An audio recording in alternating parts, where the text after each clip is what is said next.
Hello friends, आज मैं आप सबके साथ बहुत ही टेस्टी उड़द दाल की कचौड़ी की रेसिपी शेयर कर रही हूँ। खाने में बहुत ही टेस्टी लगती है, बिल्कुल मार्केट स्टाइल कचौड़ी हम घर में बना करके तैयार करेंगे। तो चलिए इस कचौड़ी को बनाना शुरू करते हैं। कचौड़ी बनाने के लिए मैंने 1 कटोरी दाल को भिगा करके रख दिया था। दाल बहुत ही अच्छे से भीग चुकी है, इसे मैंने लगभग 3 घंटे भिगाया था। 3 घंटे में दाल हमारी बहुत ही परफेक्ट भीग जाती है। तो धुली हुई दाल का मैंने यूज़ किया था। आप यहाँ पे छिलके वाली दाल को भी यूज़ कर सकते हो। छिलके वाली दाल जब अच्छे से भीग जाए तो छिलके निकाल दीजिएगा, दाल परफेक्ट हो जाएगी कचौड़ी के लिए। तो चलिए अब हम कचौड़ी के लिए कुछ मसाला पीस करके तैयार करेंगे। तो यहाँ पे हमने एक ग्राइंडिंग जार लिया है। ग्राइंडिंग जार में मैंने 1/2 टेबल स्पून जीरा डाल दिया है, 1/2 टेबल स्पून हम सौंफ डालेंगे, 1 टेबल स्पून हम खड़ी वाली धनिया डालेंगे और 1 चम्मच भर के हम यहाँ पे कसूरी मेथी डाल देते हैं।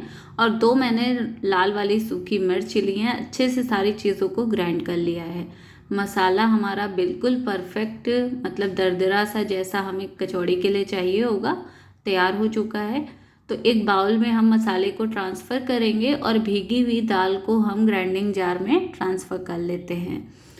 तो सारी ही दाल को मैंने ग्राइंडिंग जार में ट्रांसफ़र कर दिया है। थोड़ी सी हम अदरक ले लेते हैं। अदरक को मैंने छोटे छोटे टुकड़ों में कट करके डाला है। आप यहाँ पे लहसुन अगर पसंद करें तो लहसुन भी डाल सकते हो, लेकिन मैंने नहीं ऐड किया है।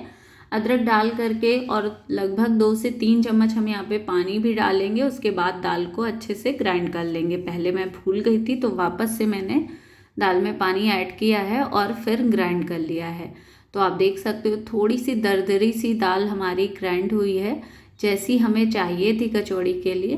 बहुत ज़्यादा फाइन नहीं करना है क्योंकि हम इसकी कचौड़ियाँ बना रहे हैं, बड़े नहीं बना रहे हैं, इसलिए इसी तरीके से आप इसे ग्राइंड कर लीजिएगा। तो दाल को हम ग्राइंड की हुई दाल को भी हम मसाले के साथ ही बाउल में निकाल लेते हैं। तो अब हम इसमें कुछ मसाले और ऐड करेंगे।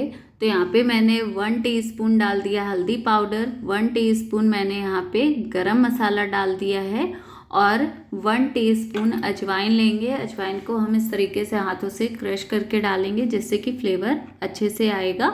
और थोड़ी सी 1/4 टीस्पून हम यहाँ पे हींग डालेंगे और 1 टीस्पून हम चाट मसाला डाल देते हैं। टेस्ट के अकॉर्डिंग नमक डाल देते हैं और 2 टेबल स्पून हम यहाँ पे सूजी डालेंगे। सूजी डालना बिल्कुल ऑप्शनल है, लेकिन जब आप अगर आप सूजी डालेंगे ना तो आपकी जो कचौड़ियाँ हैं वो बहुत ही ज़्यादा खस्ता और क्रिस्पी बन करके तैयार होंगी।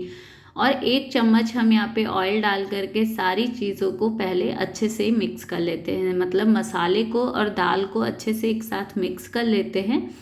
तो दाल को मैंने अच्छे से मिक्स कर लिया है। अब इसे हम लगभग 10 मिनट के लिए रेस्ट में रखेंगे जिससे कि सूजी अच्छे से फूल जाए। तो 10 मिनट हो चुके हैं। चलिए अब हम आगे के प्रोसेस को स्टार्ट करते हैं। तो यहाँ पे मैं चम्मच को निकाल देती हूँ और एक मतलब कप मैंने ले लिया है गेहूं का आटा। तो गेहूं का आटा हमें एक साथ बहुत ज़्यादा नहीं डालना है, मतलब ये जो दाल है ना इसी से हमें सारा डो तैयार करना है। कहने का मतलब इतना सा है फ्रेंड्स कि इस डो को लगाने के लिए हमें पानी का यूज़ नहीं करना है, दाल से ही हमें डो तैयार करना है। बहुत ज़्यादा हार्ड नहीं रहना चाहिए और बहुत ज़्यादा ढीला नहीं रहना चाहिए। और ये ना उड़द दाल की कचौड़ियाँ हैं तो इसलिए थोड़ा सा मतलब ये जो डो है ना वो हाथों में चिपक रहा था। तो इस तरीके से मैंने 1 चम्मच घी ले लिया है, हाथ में लगा लिया है और इसे अच्छे से मैंने गूँथ लिया है। मतलब जितना आप इसे अच्छे से सॉफ्ट करोगे ना उतनी ही परफेक्ट फुली फुली सी पूड़ियाँ बन करके तैयार होंगी।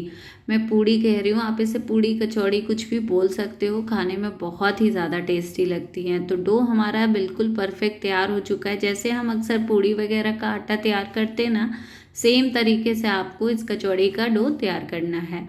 तो बस सारा डो हमारा तैयार हो गया। इसे मैंने 5 मिनट के लिए रेस्ट में छोड़ दिया था। 5 मिनट के बाद मैं इसे मतलब कचौड़ियाँ बनाना शुरू कर रही हूँ। तो मैंने लगभग 4 से 5 लोई तैयार कर ली हैं एक साथ। तो डो को मैंने बहुत अच्छे से चिकना कर लिया था, तो जो लोई है ना वो बिल्कुल भी फट नहीं रही हैं, बहुत ही परफेक्ट बन करके तैयार हो रही हैं।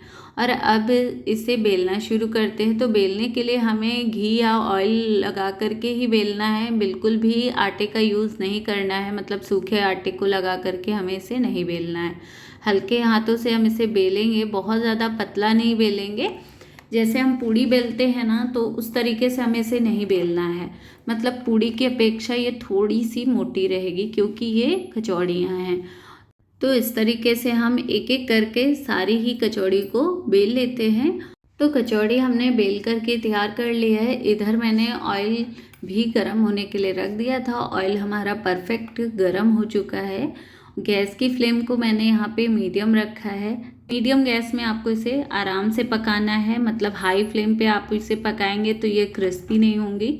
और जब आप इस कचौड़ी को कढ़ाई में मतलब ऑयल में ट्रांसफ़र करें तो पहले आप इसे पड़े ही रहने दीजिएगा। जब ये ऊपर तैरने लगे ना, तब फिर आप इसे स्पैचुला से दबा दीजिएगा और ये बहुत ही परफेक्ट फूली फूली सी पक करके तैयार हो जाएंगी। उलट पलट के आपको इन्हें दोनों साइड से अच्छे से पकाना है। अगर आपको लग रहा है कि ऑयल बहुत ज़्यादा गर्म है तो आप गैस की फ्लेम को स्लो कर दीजिएगा। स्लो गैस में आप जितना अच्छे से इसे पकाएंगे ना, उतनी ही ज़्यादा क्रिस्पी और बहुत ही ज़्यादा टेस्टी पक करके तैयार होंगी। तो यहाँ पे मैं एक एक करके सारी कचौड़ियों को इसी तरीके से फ्राई कर लेती हूँ। बहुत ही ज़्यादा क्रिस्पी हमारी ये कचौड़ियाँ तैयार हो रही हैं। तो फ्रेंड्स, आप देख सकते हो बहुत ही टेस्टी और बहुत ही ज़्यादा लाजवाब सी हमारी फूली फूली सी कचौड़ियाँ उड़द दाल की तैयार हो चुकी हैं। खाने में बहुत ही टेस्टी हैं। आपको मेरी आज की वीडियो कैसी लगी कमेंट में ज़रूर बताएं। वीडियो अगर पसंद आएगी तो लाइक में